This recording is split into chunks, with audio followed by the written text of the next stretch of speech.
Welcome back, ladies and gentlemen.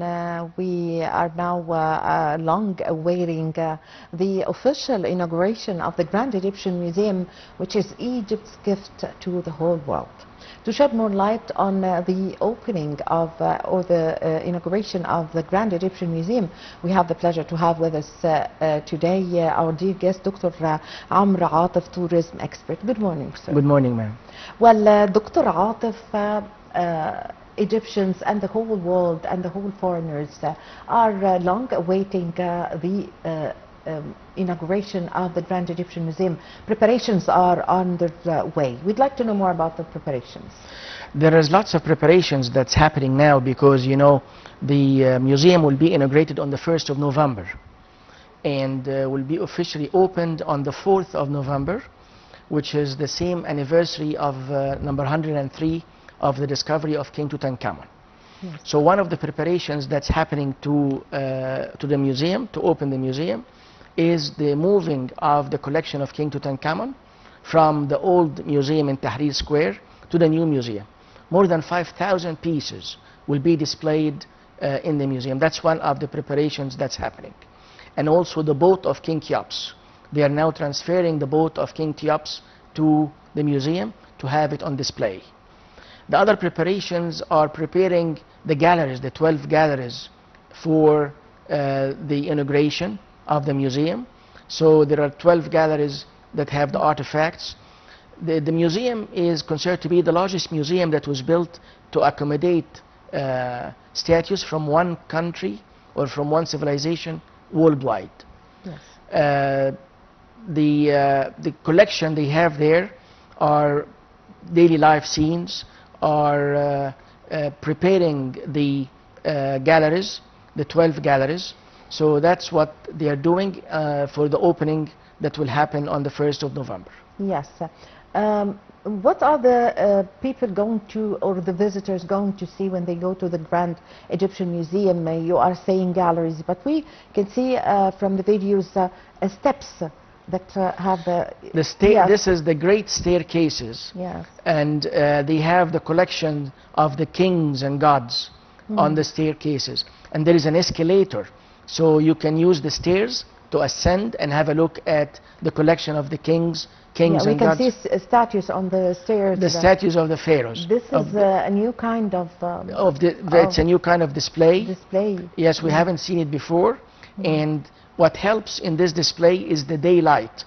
The museum is depending on the daylight to lit the museum, to save energy. Yes. So the staircases has the collection of the kings and queens, and also sarcophagi where they used to put the mummies. And you end up with the staircases, you end up with the scene of the three pyramids of Cheops and Chephren and Mycerinus in the background of the museum. Yes, yes. What are also the things that the visitors are going to see inside the museum? We're speaking of more than 50,000 artifacts. Yes. First they will see the collection of the statues, but before that they will see the statue of Ramses II. Ramses II is standing by the entrance of the museum, and this statue has been transferred from downtown, from the square that carried his name, Ramses Square, and they have the statue now standing in the entrance of the museum, made out of granite, rose granite, and also the obelisk by the entrance. There is an obelisk of King Ramses by the obelisk. It's the only hanging obelisk in the world.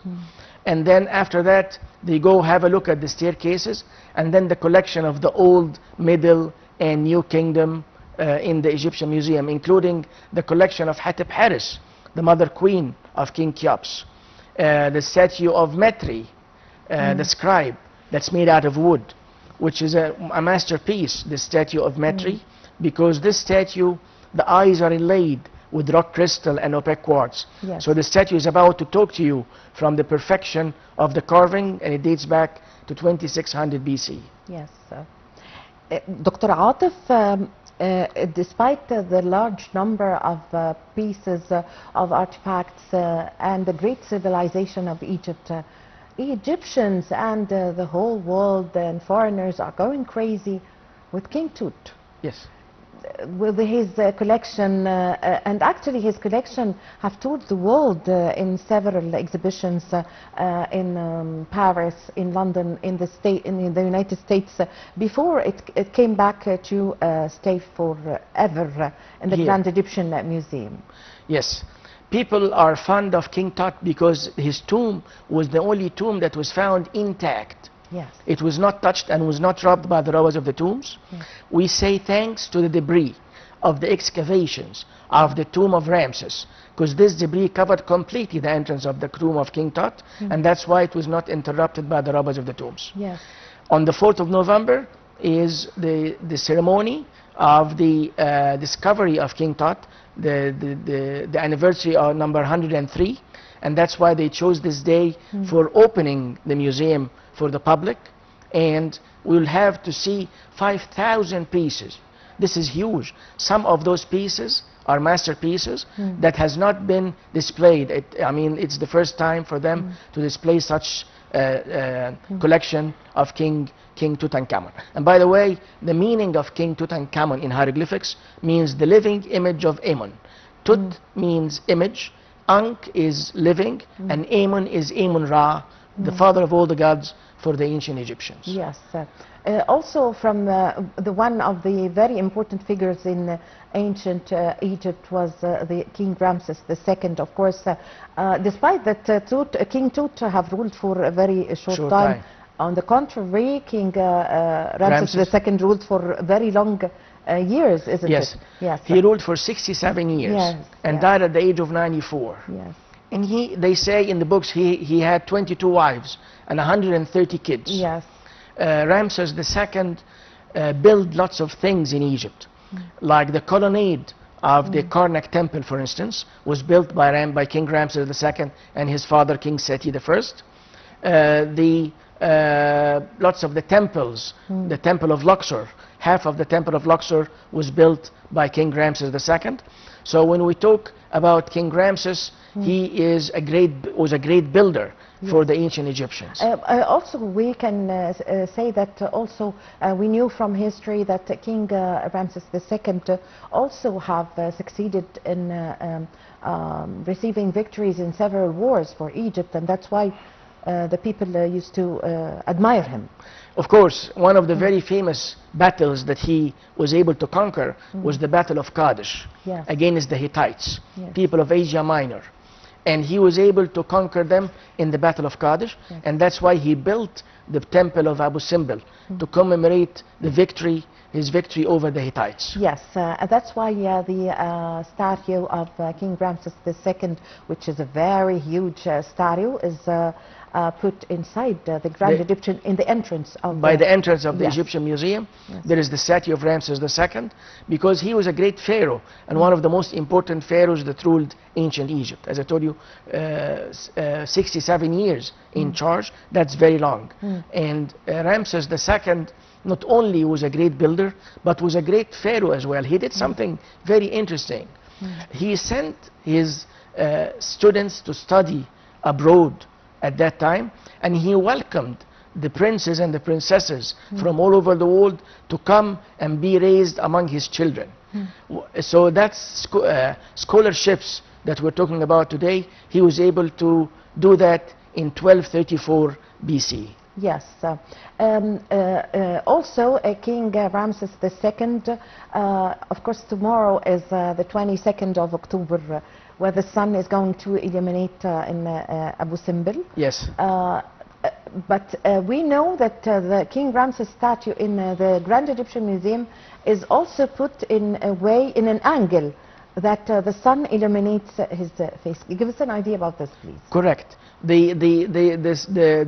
Tomorrow is the illumination of the sun over the statue of Ramses II in the Holy of Holies at the Temple of Abu Simbel. Yes. And people come from all over the world to have a look at this moment. Yes. And they spend the night in Abu Simbel to be able to early rise and go and have a look at the birthday and the coronation of the king. In the birthday, 22nd of October and 22nd of November. Yes. And of course it was 21st of October and 21st of November. But when after they moved UNESCO the temple, after the UNESCO has transferred the temple, they missed one day. Yes. That shows how accurate the ancient Egyptians are. Egyptians were.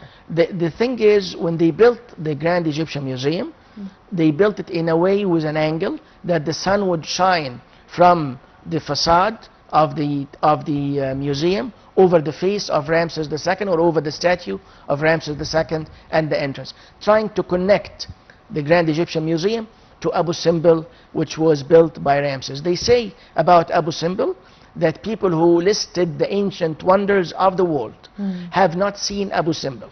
And if they have seen it, it would have been listed in as one of the ancient wonders of the world. Yes, yes. So analysts and historians say, or Egyptologists say, if you're going to stand for 1 minute in front of every statue or artifact inside the Grand Egyptian Museum, it's going to take you 1 month to tour the whole museum. Is that true? It's true. 100,000 artifacts are on display in the museum. This is the area of the museum is humongous. Yes. 500 square meters. 500,000 square meters is the area of the museum. The facade, the height of the facade is 65 meters, 46 meters, sorry, 46 meters. And it has spacious areas in the museum ready for the display. So people cannot finish the museum in 1 day. People come from all over the world to have a look at this museum that was the soft opening was like a couple of months ago, and people can't wait to see the collection of King Tutankhamun that will be displayed. Yes. Dr. Atef, also the preparations and the renovation work that took place in the area around the Grand Egyptian Museum, the streets, everything around that leads you to this place, or the Grand Egyptian Museum, has been prepared and organized. Give us an idea about this. Of course, I mean they paved the roads around the museum. The government did. The Ministry of Tourism and Antiquities is caring a lot about the museum. They will have several entrances, so people can enter the museum from different entrances, and they will have also passages that would lead to the Grand Egyptian Museum, different gates. Also, they build hotels and motels around the Grand Egyptian Museum, so it will be like a hub, a historic hub that will be born in this area of Egypt. Yes. Dr. Atef, also we knew that the artifacts and the pieces are displayed or shown in that copes with the latest international standards. Yes. So give us an idea about technology. Yes. The way they display the artifacts is very amazing. Yes. You can see the artifacts from different angles. We are used to see the artifacts from one angle, but now there are lots of artifacts that you can see it from the front, from the back, and from the side. The texts that are written to explain the artifacts are very clear. The lighting that's happening in the museum is very clear, so you feel there is an interaction between the traveler or the visitor of the museum and the pieces of and the artifacts that are there. Yes. The idea that Egypt have chosen this place to build the Grand Egyptian Museum in Giza, nearby the Giza pyramids, nearby the Sphinx. Give us an idea about choosing the place. Choosing the place is unique. It's not only by the pyramids, it is by the pyramids, and they have a walking way from the pyramids to the museum, and it's going to be open with the inauguration of the museum, so people can have a full experience in the visit. They can visit the Grand Egyptian Museum and they can visit the pyramids of Giza at the same day, and that's what's happening now.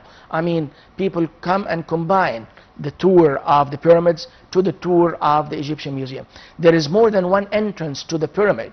Now, the new entrance of the pyramids and on Al Fayoum Road, and the old entrance by the hotels by the feet of the pyramids. So this will reduce the traffic jam, will make it a smoother visit.